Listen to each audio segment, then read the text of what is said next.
I got to see Thor: Love and Thunder yesterday night, and here's my 5 minute review. Spoiler free. I love the style that Taika Waititi has brought to the Thor movies. Obviously, Ragnarok was fantastic, and this one was also just really impressive visually, and I like the humor a lot. It's very funny. There's a really nice callback to these little shorts that Chris Hemsworth did with this guy named Daryl. He's in the movie. The movie is very funny. However, the presence of Christian Bale as Gore the God Butcher does a really great job at adding some good, scary moments to the film, makes it more intense. He's definitely one of the better villains that is seen in a Marvel movie. He has a pretty decent motivation. He has at least some semblance of a backstory that you do get to see, and the way he is portrayed in the film is very um, it's very spooky. So it balances out the general feeling of levity that the rest of the movie has.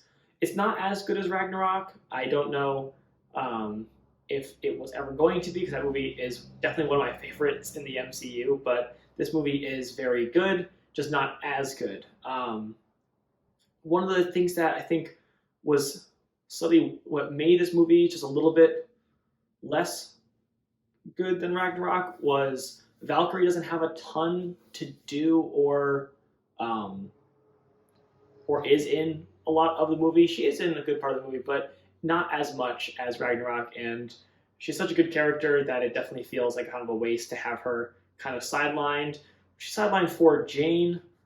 Jane is a vastly improved character from the original two Thor films, though it does kind of rely on that backstory knowledge of the character, but then does add a nice section where it kind of fleshes out the relationship between Thor and Jane that happened in like that in between Thor: The Dark World and Ragnarok. That does actually make it feel a lot more realistic. I think that's a real relationship, which is cool. The whole movie is a romantic comedy, and that's really what the style of the movie is, and it plays very well. It does a good job at accomplishing that, and it's nice to see it's a newer genre for the MCU, which I like when they do that.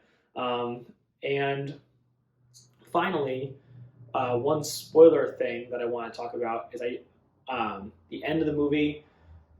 Thor ends up with Gore's daughter that he's now raising to be a um, space Viking, and I really hope they make another movie at least having that relationship, because I think that'd be a lot of fun.